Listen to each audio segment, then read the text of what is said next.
ലൂക്കായുടെ സുവിശേഷം 15-ാമത്തെ അധ്യായത്തിലെ ധൂർത്തനായ പുത്രൻ എന്ന് പറയുന്നത്. നിങ്ങൾക്ക് ആ കഥ, ആ സംഭവം പരിചയമുള്ളതാണല്ലോ.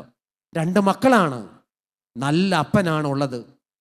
2 മക്കൾ എല്ലാം കൊടുത്തിട്ടും ഒരെണ്ണം തലതിരിഞ്ഞു പോയി.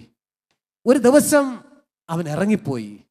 അവൻ എന്തില്ലാഞ്ഞിട്ടാണ് വീട്ടിൽ നിന്ന് ഇറങ്ങിപ്പോയത്? ചിലപ്പോൾ മക്കളെക്കുറിച്ച് നമ്മൾ പറയാറില്ലേ, ഇവരെന്തില്ലാഞ്ഞിട്ടാണ് അവൻ ഇറങ്ങിപ്പോയത്, എന്തില്ലാഞ്ഞിട്ടാണ് അവൻ ഇങ്ങനെയൊക്കെ കാണിക്കുന്നത്? സത്യത്തിൽ ഈ ധൂർത്തനായ പുത്രന് എന്തില്ലാഞ്ഞിട്ടാണ് അവൻ ഇറങ്ങിപ്പോയത്? ഒറ്റ ഇല്ലാതെ പോയുള്ളൂ, അവൻ്റെ ബോധം പോയി. ചില നേരത്ത് നമ്മുടെ പിള്ളേരുടെ ബോധം പോവും.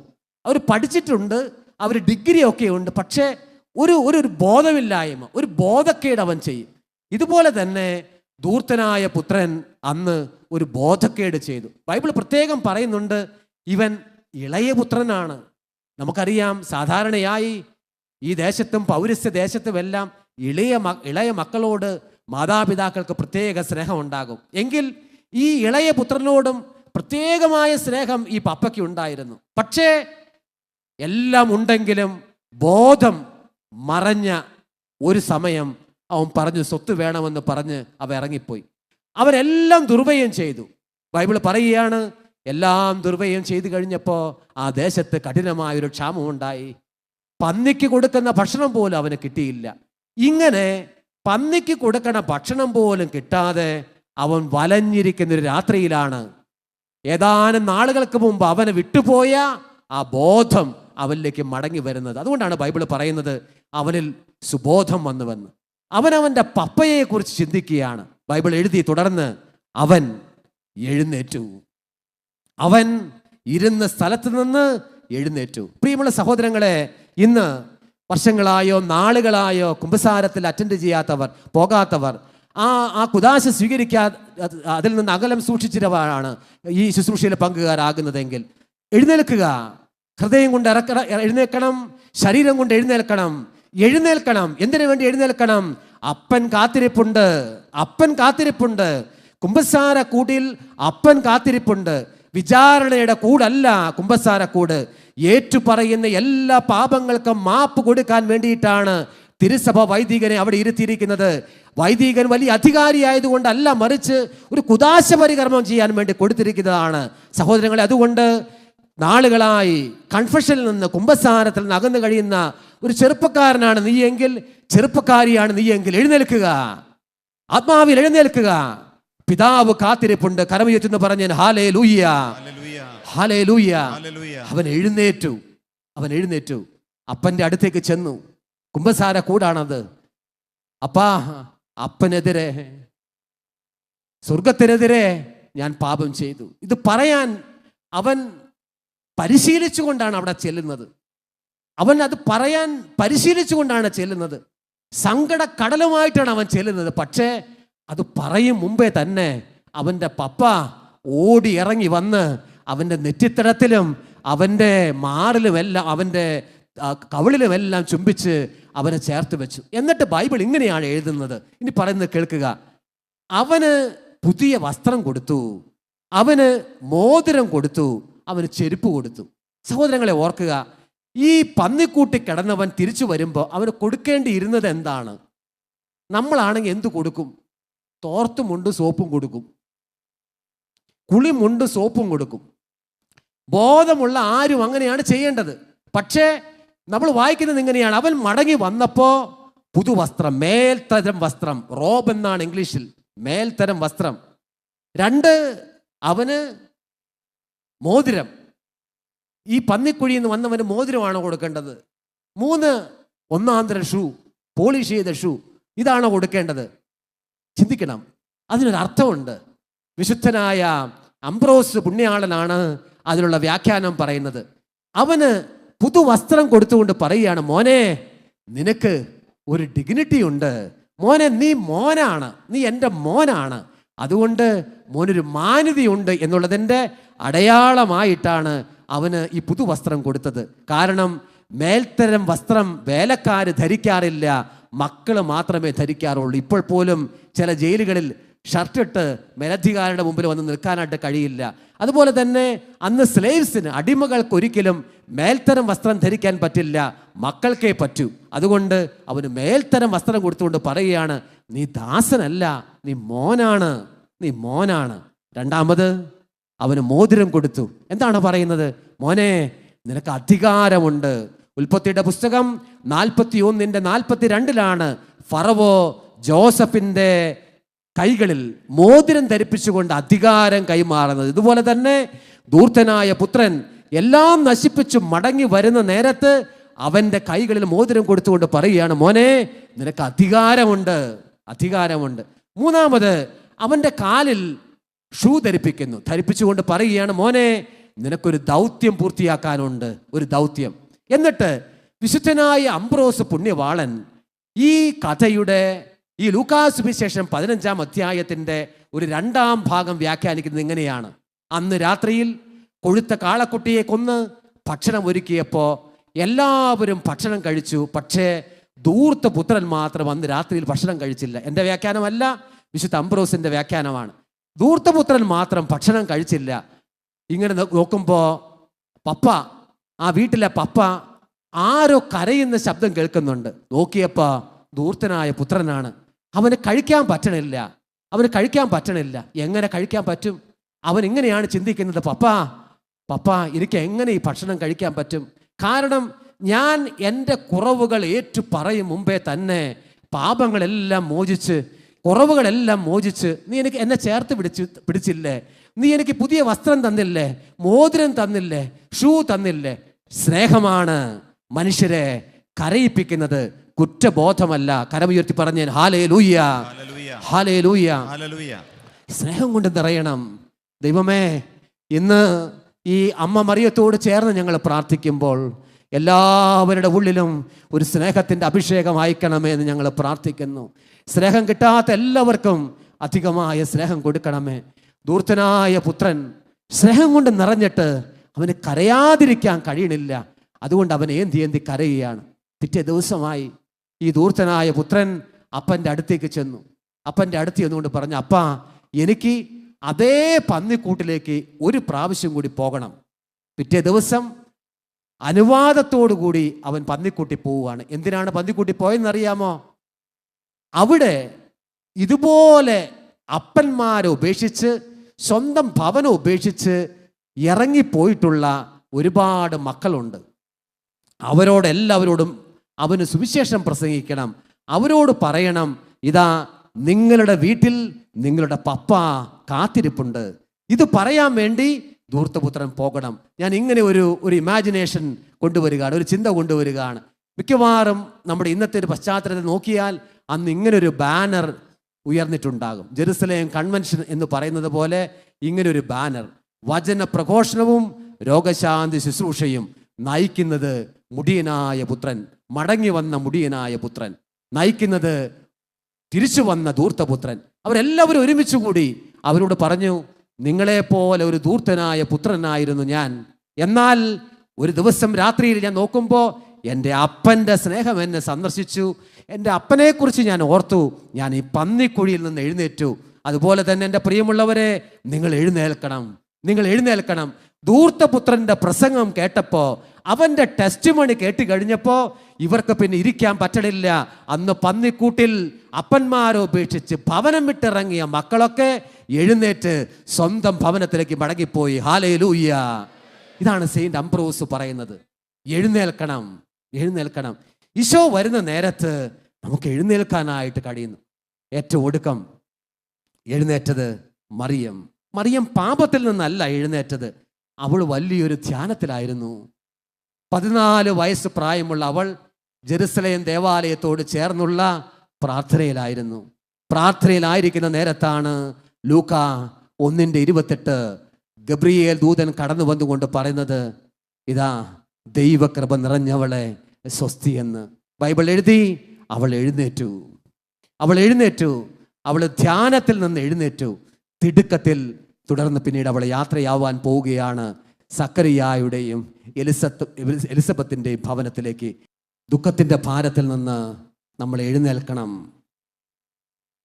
പാപത്തിൽ ചടഞ്ഞു കിടക്കുന്ന മാനസിക അവസ്ഥയിൽ നിന്ന് നമ്മൾ എഴുന്നേൽക്കണം. ദൈവമേ, അങ്ങയുടെ ഹിതം മാത്രം നിറവേറ്റാൻ എന്നെ യോഗ്യമാക്കണമേ എന്ന് പറഞ്ഞുകൊണ്ട് നമ്മൾ എഴുന്നേൽക്കണം. ഈശോ ഇല്ല എങ്കിൽ എൻ്റെ മകനെ ഒരിക്കലും പുറം രാജ്യത്തേക്ക് പറഞ്ഞു വിടരുതേ എന്ന് പറഞ്ഞ് എഴുന്നേൽക്കണം. ഈശോ ഉണ്ട് എങ്കിൽ എൻ്റെ മകനെ തീർച്ചയായും ആ ഈശോയുടെ സാന്നിധ്യത്തോടെ എൻ്റെ മക്കളെ സെറ്റിൽ ചെയ്യാൻ അവിടെ നിന്ന് അയക്കണമേ എന്ന് പറഞ്ഞ് നമ്മൾ എഴുന്നേൽക്കണം.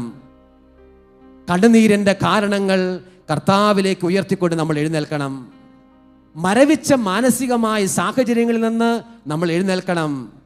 തെറ്റായ ബന്ധങ്ങളിൽ കഴിയുന്നവർ എഴുന്നേൽക്കണം.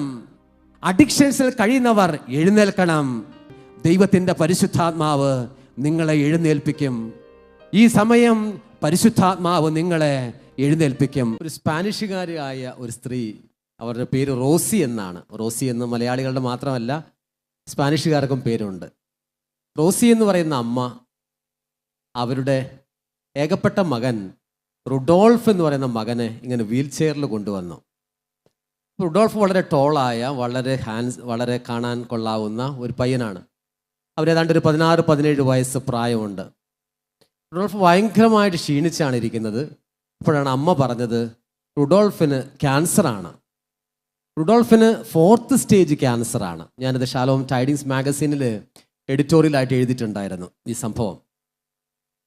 അപ്പോൾ റുഡോൾഫ് ഇങ്ങനെ കാണാൻ കൊള്ളാം, പക്ഷേ പഠനമുണ്ട്, പക്ഷെ അവനിങ്ങനെ 4th സ്റ്റേജ് ക്യാൻസറാണ്. ഇവരിങ്ങനെ ആകപ്പാടെ വിഷമിച്ചാണ് ഇരിക്കുന്നത്.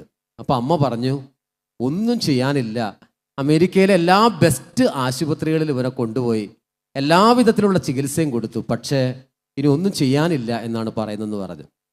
എനിക്ക് ചെറുപ്പക്കാരെ കാണുമ്പോൾ എനിക്ക് പ്രത്യേക താല്പര്യമുണ്ട്. കാരണം ഞാൻ ഈശോയെ കണ്ടറിഞ്ഞത് ചെറുപ്പത്തിലാണ്. അതുകൊണ്ട് എൻ്റെ ഏറ്റവും വലിയ ആഗ്രഹമാണ് സഭാപ്രസംഗകൻ 12:1 ഒന്നിനും സന്തോഷം തോന്നുന്നില്ല എന്ന് പറയുന്ന ദുർദിനങ്ങളും വർഷങ്ങളും ആഗമിക്കും മുമ്പ് യൗവനത്തിലെ സൃഷ്ടാവിനെ കാണണം. ചേർന്നൊന്ന് പറഞ്ഞാൽ ഹല്ലേലൂയ. നമ്മളൊരു 90 വയസ്സായിട്ട് ഈശോയെ കണ്ടിട്ട് പിന്നെ ഭൂമിയിൽ നമുക്ക് എന്ത് ചെയ്യാനാണ്? സ്വർഗം നമുക്ക് കിട്ടിയേക്കും, പക്ഷേ നമുക്ക് ഭൂമിയിൽ മനുഷ്യർക്ക് ഒരു ഉപകാരം ചെയ്യാൻ പറ്റില്ല. അതുകൊണ്ട് ഇതാ ചെറുപ്പത്തിൽ ഈശോയെ കാണണം. ഇവിടെ ഈ കൂട്ടത്തിൽ ചെറുപ്പക്കാരുണ്ടെങ്കിൽ സഹോദരങ്ങളെ, ഇപ്പോഴാണ് നമ്മൾ ഈശോയെ കാണേണ്ടത്. ഇപ്പോൾ നമുക്ക് ഈശോയെ സ്നേഹിക്കാനും ഈശോയ്ക്ക് വേണ്ടി ജീവിക്കാൻ കഴിയുന്നത് പോലെ ICU യൂണിറ്റിലായിരിക്കുമ്പോൾ നമുക്ക് പറ്റില്ല. കാരണം അവിടെ ഹിന്ദിക്കാരായിരിക്കും കൺട്രോൾ ചെയ്യുന്നത്.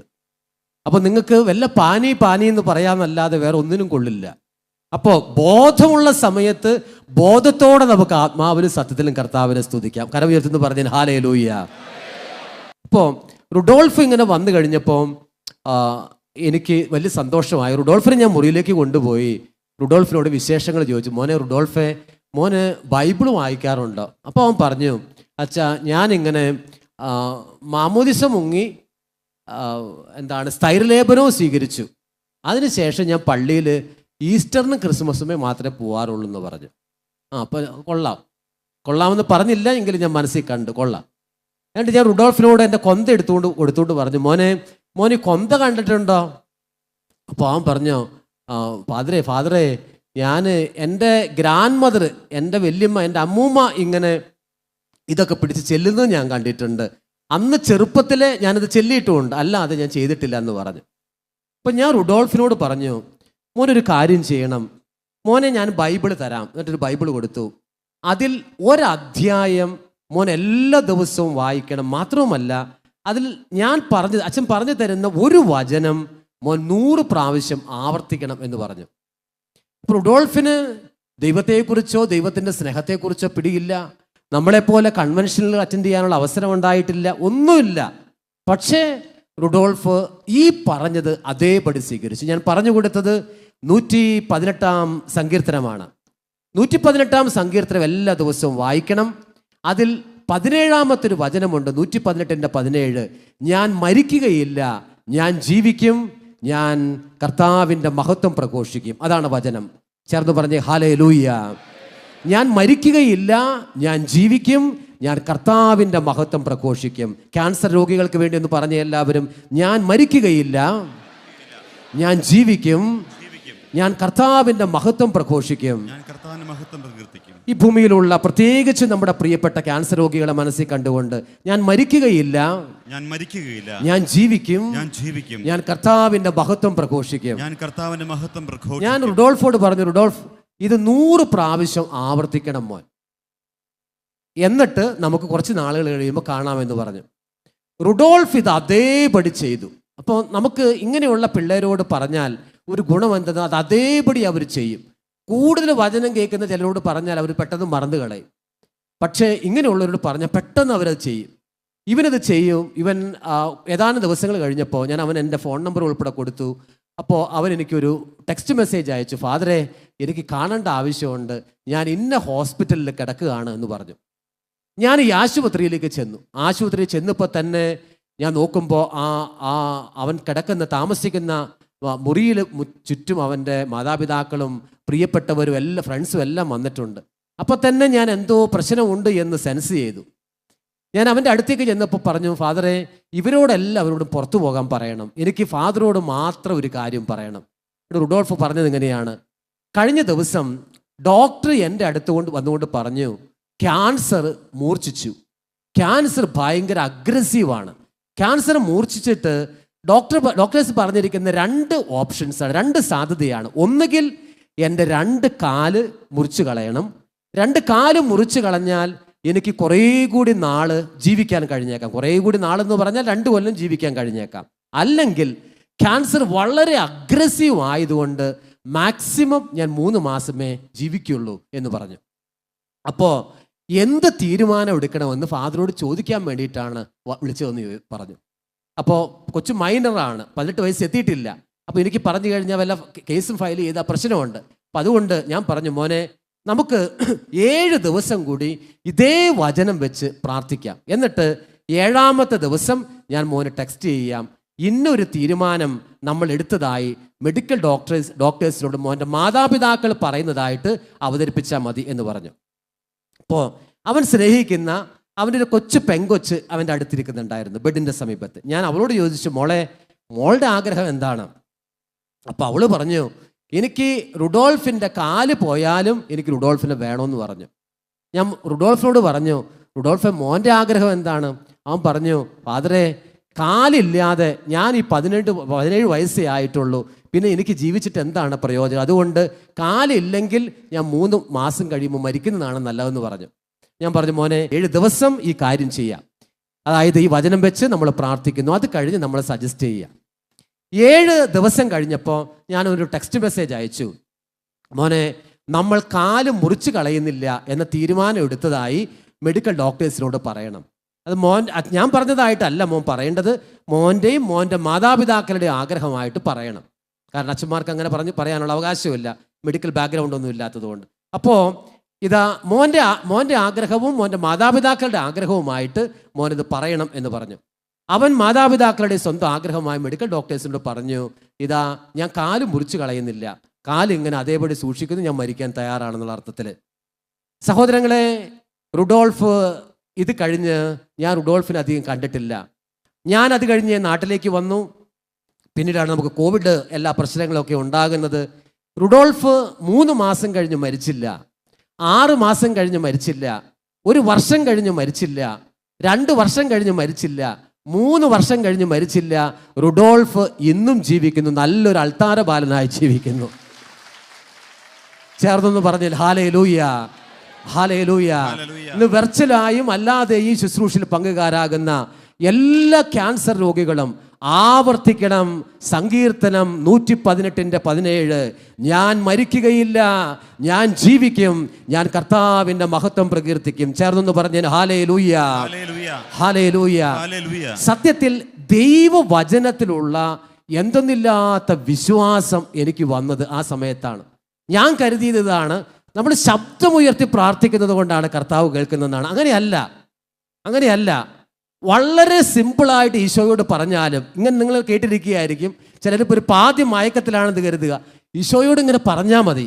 ഈശോയോട് പറഞ്ഞാൽ അവൻ നമ്മളെ കേൾക്കും. നമ്മളെ കേൾക്കുന്നതിനേക്കാൾ കൂടുതൽ ഈശോ നമ്മളെ കേൾക്കും. ഒരിക്കലും ഇതുപോലെ തന്നെ ഒരു ശുശ്രൂഷ, ഏതാണ്ട് ഒരു 1400ഓളം സ്പാനിഷുകാരിരിക്കുന്ന ഇംഗ്ലീഷുകാരിരിക്കുന്ന ഒരു ശുശ്രൂഷയാണ്. അപ്പോൾ അതിനെല്ലാവർക്കും വേണ്ടി ശിരസ്സിൽ കൈവച്ച് പ്രാർത്ഥിക്കണം. പ്രാർത്ഥന കഴിഞ്ഞപ്പോഴത്തേനൊരു 10-12 മണി സമയമായി.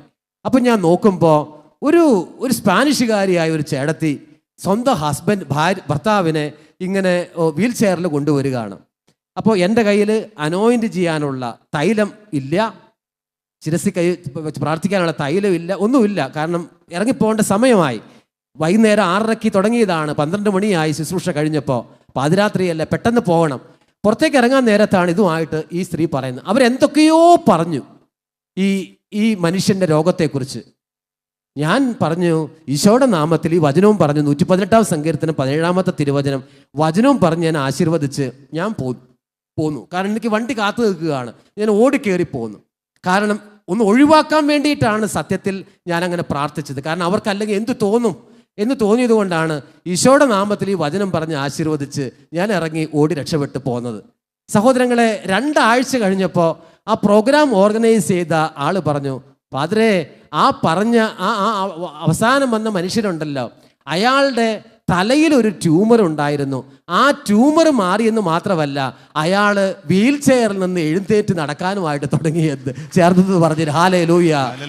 എൻ്റെ പ്രിയമുള്ള സഹോദരങ്ങളെ, കേൾക്കുന്നവരെ, വീൽ ചെയറിലാണ് ഇരിക്കുന്നതെങ്കിൽ നിങ്ങളുടെ ബൈസ്റ്റാൻഡേഴ്സിനോട് ഒന്ന് സഹായിക്കാൻ പറഞ്ഞാൽ ഒരു പക്ഷേ ഈശോയുടെ നാമത്തിൽ നിങ്ങൾ ഇപ്പോൾ എഴുന്നേറ്റ് നടന്നേക്കും. ചേർന്ന് പറഞ്ഞു ഹല്ലേലൂയ. നമ്മുടെ കർത്താവാണ്, അവൻ വിജയം നൽകുന്ന കർത്താവാണ്, അവൻ രോഗികളെ എഴുന്നേൽപ്പിക്കുന്ന കർത്താവാണ്. നമ്മൾ എഴുന്നേൽക്കണമെന്ന് നമ്മളെക്കാൾ കൂടുതൽ ആഗ്രഹമുള്ളത് നമ്മുടെ കർത്താവിനാണ്. നമ്മൾ ശബ്ദമുണ്ടാക്കുന്നത് കൊണ്ടല്ല, നമ്മൾ സ്നേഹിക്കുന്നത് കൊണ്ട് പോലുമല്ല. കാരണം ഞാൻ ഇങ്ങനെ ചിന്തിച്ച്, സാധാരണയായിട്ട് ധ്യാനമാണെങ്കിൽ മലയാളികൾക്ക് 5 ദിവസത്തെ ധ്യാനം നടത്തി 5-ാമത്തെ ദിവസം അവസാനമാണ് രോഗശാന്തി ശുശ്രൂഷ. അപ്പോഴാണ് കർത്താവ് എന്തെങ്കിലും ഒരു പക്ഷേ ചെയ്തേക്കുന്നത്. നേരത്തെ പറഞ്ഞ സംഭവത്തിൽ അവൻ നേരെ ചൊവ്വന് ഒരുങ്ങിയിട്ട് പോലുമില്ല. എന്നിട്ടും ഈശോയുടെ ധൃതി കാണുക. ഈശോയ്ക്ക് തിടുക്കമുണ്ട്. ഈശോയ്ക്ക് വലിയ തിടുക്കമാണ് നമ്മളെ എഴുന്നേൽപ്പിക്കാൻ. നമ്മൾ രക്ഷപ്പെടണമെന്ന് നമ്മളെക്കാ കൂടുതൽ ആഗ്രഹമുള്ളത് നമ്മുടെ സ്വർഗത്തിലെ അബ്ബായിക്കാണ്. സഹോദരങ്ങളെ, കരമുയർത്തുന്നു പറഞ്ഞു ഹല്ലേലൂയ, ഹല്ലേലൂയ. നിങ്ങളുടെ കുഞ്ഞുങ്ങൾ രക്ഷപ്പെടണമെന്ന് ദുഷ്ടരായ നിങ്ങൾക്ക് പോലും ആഗ്രഹമുണ്ട് എങ്കിൽ ഏറ്റവും നല്ലവനായ ദൈവത്തിന് നിങ്ങളുടെ പ്രിയപ്പെട്ടവർ രക്ഷപ്പെടണമെന്ന് എത്രയോ അധികമായ ആഗ്രഹം ഉണ്ടായിരിക്കും. അതുകൊണ്ട് നമ്മൾ എഴുന്നേൽക്കണമെന്ന്, നമ്മൾ തിടുക്കത്തിൽ ഈശോയിലേക്ക് എത്തണമെന്ന് നമ്മളെക്കാ കൂടുതൽ നമ്മുടെ കർത്താവിന് ആഗ്രഹമുണ്ട്. അതുകൊണ്ട് പ്രാർത്ഥിക്കുന്ന സമയങ്ങളിലെല്ലാം ചേർന്ന് പ്രാർത്ഥിക്കണം. എല്ലാവർക്കും പറ്റുന്ന പല വിധത്തിലുള്ള പ്രാർത്ഥനകളും പല വിധത്തിലുള്ള ഗാനങ്ങളും അല്ല ഇവിടെ പാടുന്നതും പ്രാർത്ഥിക്കുന്നതും. അപ്പോൾ ഏതെല്ലാം കഴിയുന്നുണ്ടോ അതിനോടെല്ലാം യോജിച്ച് അങ്ങ് പ്രാർത്ഥിച്ചേക്കുക. ഈശോയുടെ പരിശുദ്ധാത്മാവ് പലയിടങ്ങളിലേക്ക് പല വിധത്തിൽ സഞ്ചരിക്കുന്നതായിട്ട് നമുക്ക് കാണാനായിട്ട് കഴിയും. ചേർന്നൊന്ന് പറഞ്ഞാൽ ഹല്ലേലൂയ, ഹല്ലേലൂയ. ഞാൻ പറഞ്ഞു വന്നത്, ഈ സംഭവങ്ങൾ സത്യത്തിൽ എനിക്ക് തന്നെ ഒരു വചനത്തിലൊക്കെ എന്തെന്നില്ലാത്ത വിശ്വാസം കൂടാനായിട്ട് ഇടവന്നു. ചിലതിങ്ങനെ പറഞ്ഞു കഴിഞ്ഞ് ഞാനതിന് ശേഷം ഞാൻ പലരുടെ അടുത്ത് ഞാൻ ഓർക്കുന്നു, ടെക്സാസിലുള്ള റെജി എന്ന് പറഞ്ഞൊരു സഹോദരൻ, അയാൾക്ക് ക്യാൻസർ ആയിരുന്നു. അവരോട് ഞാൻ എവിടെയോ യാത്രയുടെ ഇടയിൽ വെച്ച് എയർപോർട്ടിൽ വെച്ചാണ് ഞാൻ കണ്ടത്. ഞാൻ റെജിയോട് പറഞ്ഞു, റെജി ഈ വചനം ഒരു 100 പ്രാവശ്യം ആവർത്തിച്ച് ചെല്ല്. റെജി ഇത് ആവർത്തിച്ച് ചെല്ലി. സഹോദരങ്ങളെ, വചനത്തിനൊരു മാന്ത്രിക ശക്തി ഉള്ളത് കൊണ്ടല്ല, മറിച്ച് വചനം ദൈവത്തിൻ്റെ വചനമായതുകൊണ്ടാണ്. അതിനെ നമ്മളെ ചലിപ്പിക്കാനായിട്ട് കഴിയും. ഈശോ സഭയെ സ്ഥാപിച്ചു എന്നല്ല, സഭ ഈശോയുടെ പിന്തുടർച്ചയാണ്. ഈശോയുടെ പിന്തുടർച്ചയാണ് സഭ. സഭയ്ക്ക് വേണ്ടി നിങ്ങൾ പ്രാർത്ഥിക്കുന്നുണ്ടോ, അപ്പോൾ തന്നെ നിങ്ങളുടെ ജീവിതത്തിൻ്റെ എല്ലാ വിശദാംശങ്ങളിലേക്കും പ്രവേശിക്കും. ഒരാൾ അച്ഛനായതുകൊണ്ട് അയാൾ സഭയ്ക്ക് വേണ്ടി പ്രാർത്ഥിക്കണമെന്ന് നിർബന്ധമില്ല. ചില പാവപ്പെട്ട മനുഷ്യർ പോലും, കഴിഞ്ഞ ദിവസം ഒരു മനുഷ്യരുടെ ശുശ്രൂഷയിൽ മലയാളികളുടെ ഇടയിലാണ് അയാൾ വന്നിരിക്കുകയാണ്. അയാൾ വീൽ ചെയറിലാണ് വരുന്നത്. അദ്ദേഹത്തിന് അംഗവൈകല്യം ഉള്ളതുകൊണ്ട്, ഫിസിക്കൽ ഹാൻഡിക്യാപ്പ് ഉള്ളതുകൊണ്ട് ശുശ്രൂഷയുടെ ആരാധന കഴിയുന്നതിന് മുമ്പേ അയാൾ പോവുകയാണ്. അപ്പോൾ ആ ശുശ്രൂഷ നയിച്ച മനുഷ്യൻ അയാളോട് ചോദിച്ചു, എന്തുകൊണ്ടാണ് ആരാധനയ്ക്ക് നിൽക്കാതെ പോകുന്നത്? അപ്പോൾ അയാൾ ഇങ്ങനെ മറുപടി പറഞ്ഞു, എൻ്റെ പൊന്നു സഹോദരൻ, അറിയാൻ പാടില്ലേ നമ്മുടെ നാട്ടിലെ സഭയിൽ സംഭവിക്കുന്നത്? നാട്ടിൽ സഭയിൽ ഇങ്ങനെയാണ് സംഭവിക്കുന്നത് എന്നുള്ളത് കൊണ്ട് ഞാൻ എല്ലാ ദിവസവും 9 മണിയാവുമ്പോൾ രാത്രി കിടന്നുറങ്ങി വെളുപ്പിന് 3 മണിക്ക് ഞാൻ എഴുന്നേറ്റ്, ഞാൻ എൻ്റെ ശരീരത്തിൽ അംഗവൈകല്യം എനിക്കുണ്ട് എങ്കിലും പറ്റുന്ന ഒരു കാലിൽ മുട്ടുകുത്തിക്കൊണ്ട് ഞാൻ ഈ സഭയുടെ ഒരു ഉണർവിന് വേണ്ടി നിരന്തരം നിലവിളിച്ച് പ്രാർത്ഥിക്കുകയാണ്. എന്തെല്ലാം കാര്യങ്ങളാണ് നമ്മുടെ ഈ സഭയിൽ നടക്കുന്നത് എന്ന് പറഞ്ഞുകൊണ്ട് ഈ മനുഷ്യൻ പറയുകയാണ്. ഈ കാലയളവിലെ വിശുദ്ധരാണ് അയാൾ. സഹോദരങ്ങളെ, വൈദികരല്ല, സിസ്റ്റേഴ്സ് അല്ല, സഭയ്ക്ക് വേണ്ടി നിലവിളിക്കാൻ ആരൊക്കെ തയ്യാറാകുന്നുണ്ടോ അവരാണ് ഈ കാലയളവിലെ വിശുദ്ധരെന്ന് പറയുന്നത്. ആ വിശുദ്ധ ഗണത്തിലാകാൻ ഈ ജെറുസലേം കൺവെൻഷനിൽ പരിശുദ്ധാത്മാവ് കൊണ്ടുവന്നിരിക്കുന്ന വ്യക്തികളെ പരിശുദ്ധാത്മാവ് ക്ഷണിക്കുന്നുണ്ട്. ചേർന്നൊന്ന് പറഞ്ഞ ഹല്ലേലൂയ, ഹല്ലേലൂയ. പൗലോസ് പറയുന്നുണ്ട്, ജീവിക്കുന്നവർ ഇനിയും തങ്ങൾക്ക് വേണ്ടി മാത്രം ജീവിക്കാതെ തങ്ങൾക്ക് വേണ്ടി മരിക്കുകയും ഉത്ഥാനം ചെയ്യുകയും ചെയ്ത യേശുവിന് വേണ്ടി ജീവിക്കാൻ വേണ്ടിയിട്ടാണ് യേശു എല്ലാവർക്കും വേണ്ടി മരിച്ചത് എന്ന്. ജീവിക്കുന്നവർ ഇനിയും തങ്ങൾക്ക് വേണ്ടി മാത്രം ജീവിക്കാതെ തങ്ങൾക്ക് വേണ്ടി മരിക്കുകയും ഉത്ഥാനം ചെയ്യുകയും ചെയ്ത യേശുവിന് വേണ്ടിയും അവൻ്റെ സഭയ്ക്ക് വേണ്ടിയും ജീവിക്കാൻ വേണ്ടിയിട്ടാണ് യേശു എല്ലാവർക്കും വേണ്ടി മരിച്ചതെന്ന് യേശു നമ്മളെ വിളിക്കുന്നുണ്ട്. കർത്താവ് നമ്മളെ വിളിക്കുന്നുണ്ട്. ചേർന്നൊന്ന് പറഞ്ഞ എല്ലാവരും ഹല്ലേലൂയ.